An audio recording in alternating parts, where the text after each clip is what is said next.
welcome to this week's video. Now this week, something a bit different. I have bought tickets to go and see the Eagles playing in Manchester in June. Now the reason I did this, it was very expensive, but I thought this is probably the last chance I'm ever going to get to see them. And also being supported by Steely Dan, so two of my all-time favourite bands on one bill. Now disappointingly, about a week ago I got an email from the ticket company saying that Steely Dan will no longer be supporting the Eagles. I'm not quite sure the reasons, I haven't had a chance to look it up yet. But in their place will be the Doobie Brothers. Now that's a pretty good replacement. I mean, I do like the Doobie Brothers, but I was still a bit gutted. But then I looked it up and Michael McDonald will be playing with the Doobie Brothers. So I was pleased again. It was a roller coaster of emotions, but I'm still going to be pleased to see it. So there's going to be three of my favourite singers on the bill. There's going to be Don Henley, Vince Gill with the Eagles, and Michael McDonald. Now, over the years, I've been to quite a lot of gigs. I've kind of kept track of this by creating a Spotify playlist of all the artists I've seen live, and I think I've got nearly 120 tracks on there, and there's others that I've forgotten. So I do go to lots of gigs. But this is the most I've ever spent on a ticket, and it's the furthest I've ever travelled to go and see a gig. Now I'm going to show you a little screenshot of the total price of the ticket that I bought. This is one ticket, and I know I'm fairly safe here because my wife pays no attention to my YouTube channel, never watched it, so because I haven't told her how much it cost, so she'll know she won't watch it. So if you watch this and you know her, don't tell her. But anyway, if you look here, it's nearly 300 quid. The ticket was 250. Then you've got these ridiculous booking things, and I think I even paid an insurance on top of it.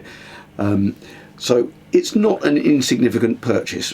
Also, I want to show you this. I live right on the south coast of the UK, and the only place that the Eagles were playing, because they're not playing in London for some reason, they're only playing in Manchester, which is the other end of the country. So here's a map of it, and if you look, it's 260 miles away, and it's a good 5-hour drive on a good day. The traffic in the UK is absolutely dreadful most of the time, so unless I travel in the middle of the night, it will probably take longer than 5 hours.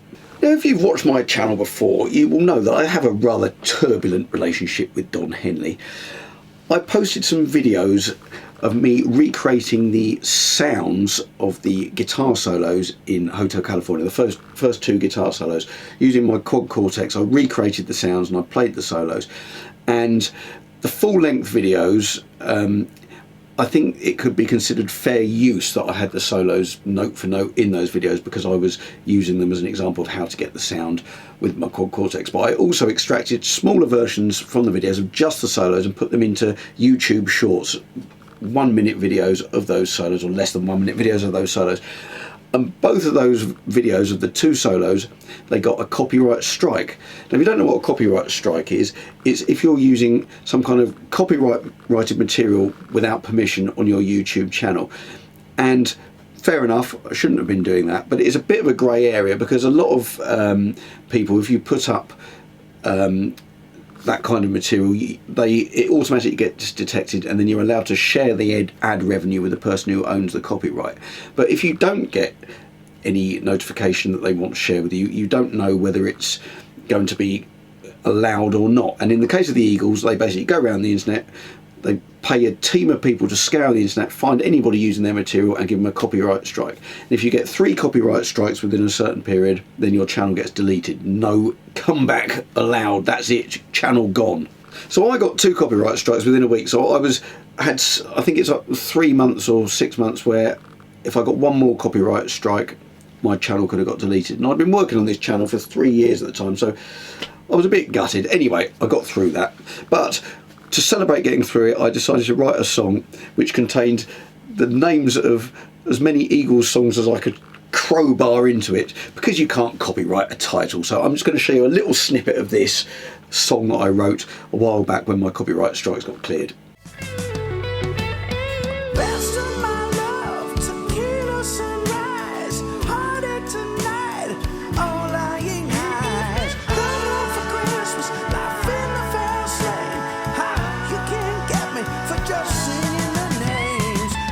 I'll show the full-length version of that right at the end of this video.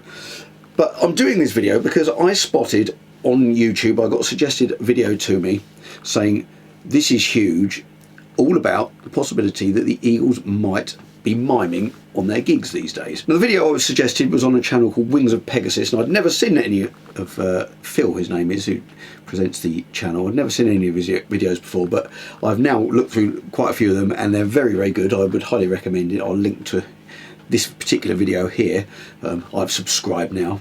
And basically what had happened, Phil had been sent 2 videos by someone who had found 2 videos recorded. It's just fan footage recorded on a phone at 2 gigs about 4 or 5 months apart of Don Henley singing Desperado at an Eagles concert. So what this person had done, they'd sent Phil 2 videos taken at 2 completely different concerts several months apart, as he suspected the vocals sounded very similar.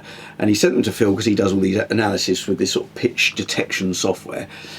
So Phil ran both of these vocals from these 2 concerts quite some time apart through this pitch detection software, and I'm going to show you a short clip here of him explaining kind of what he's found.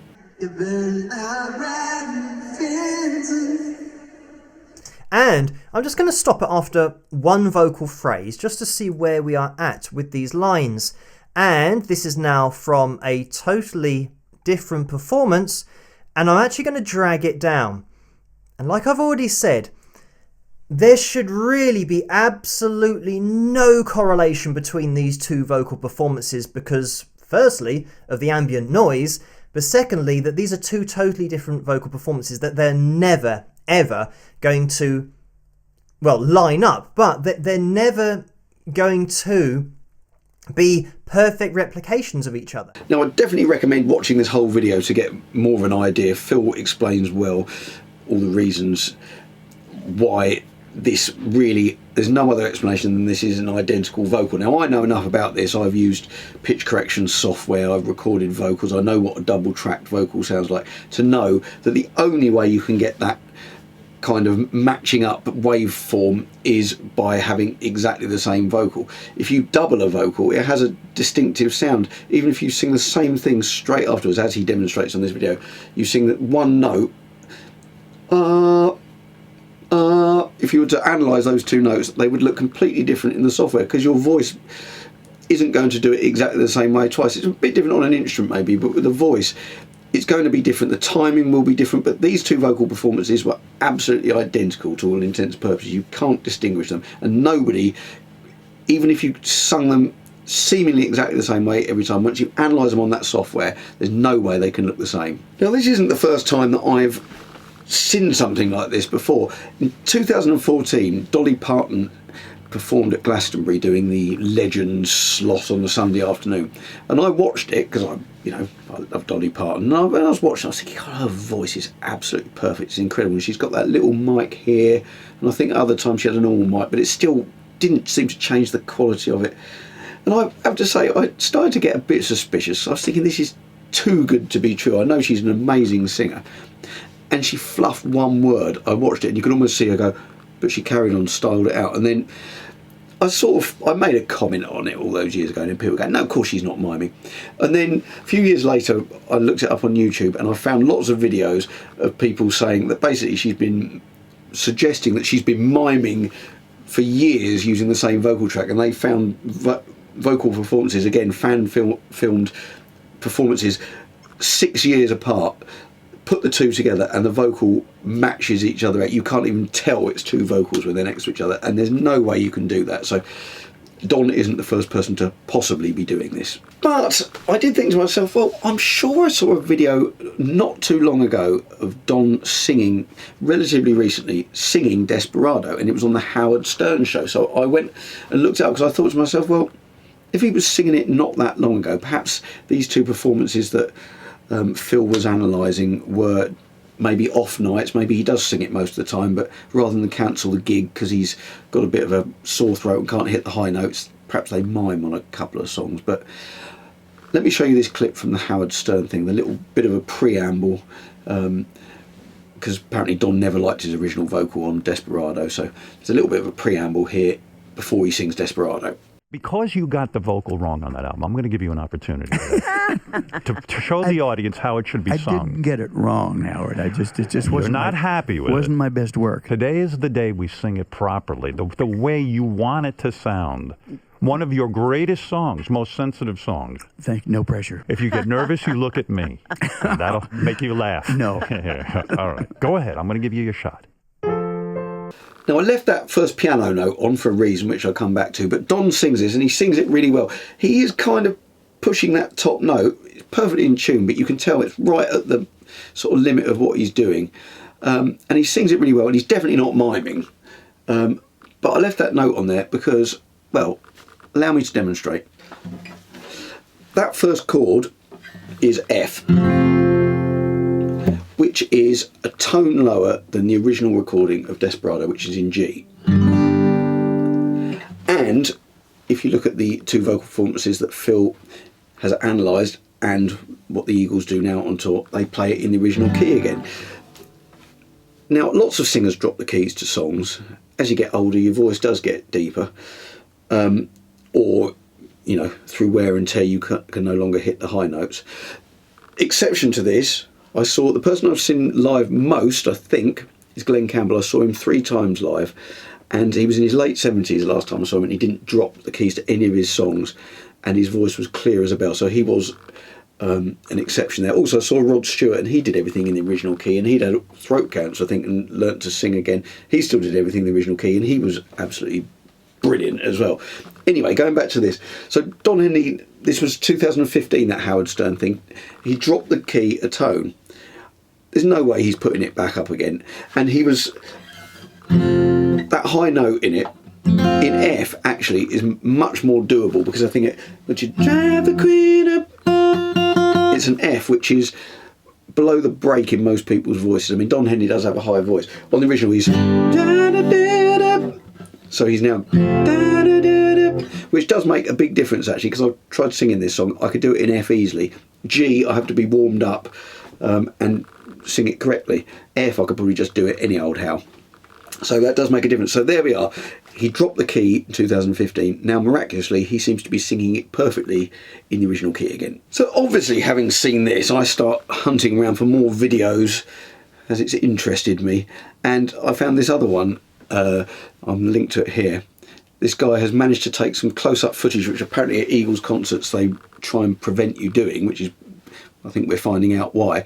They don't like people filming too close up. Apparently Don doesn't like seeing people with their cameras, but it's probably more to do with the fact that he doesn't want to be caught out and people putting footage on YouTube like is in this video. And there's sort of evidence of Don singing. He's doing backing vocals on one bit. Watch the video, but he's doing backing vocals on one bit, and he sings 2 words that aren't on the track. But this bit I particularly like. This is Joe Walsh, and well, let me show you this clip first. He's singing most of it, but the hard lines with the high notes in, he's miming. So he's miming some bits, not others. So watch this clip.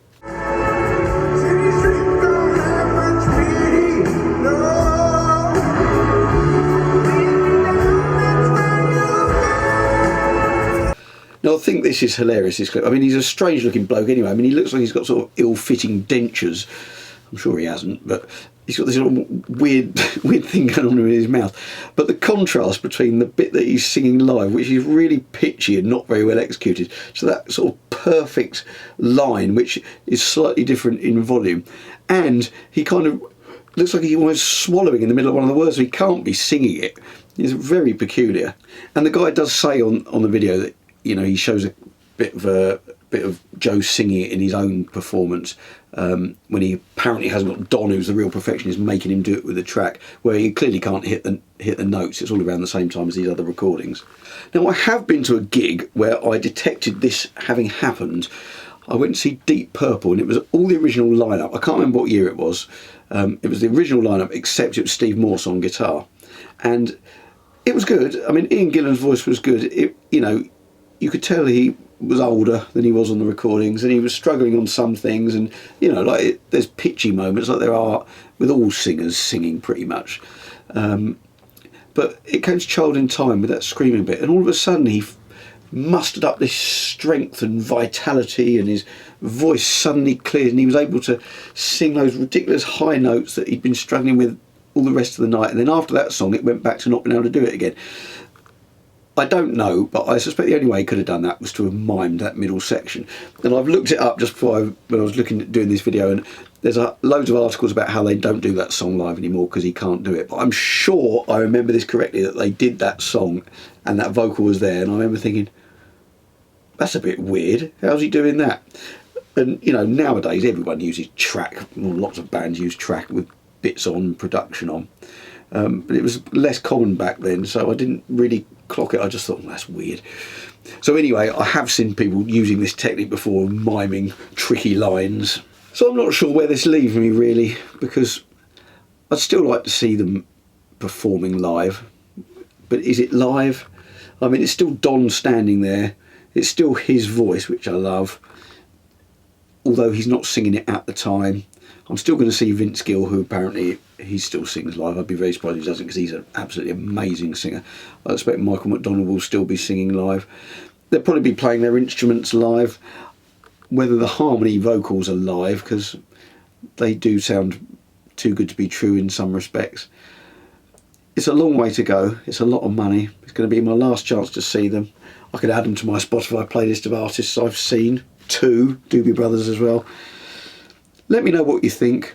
Would you be after a refund? Would you be miffed if you went along and saw people miming? I mean, you don't go to an Eagles gig to see a kind of one-off thing like you do if you go to see a sort of improvising band. The Eagles do it exactly the same way every night. I mean, that's, they're perfectionists. That's what I like about them. I mean, a lot of music I like because it's kind of off the cuff. I like that on the spur of the moment creativity. But with the Eagles, I like the perfectionism because it's taken it to such a level that it kind of, that is what it's about, and I really enjoy that, although that's not what I like in all kinds of music. So I'm still going to get that, I'm still going to see that, still have the experience of seeing them live. But let me know what you think. Should I be gutted about it? Well, I hope you enjoyed the video. I'm going to leave you, as I said, with the full version of my I'm Not Going to Let That Eagle Take Me Down. I'll bring out new videos at 7 PM UK time, yes, every Friday. So I hope to see you next week.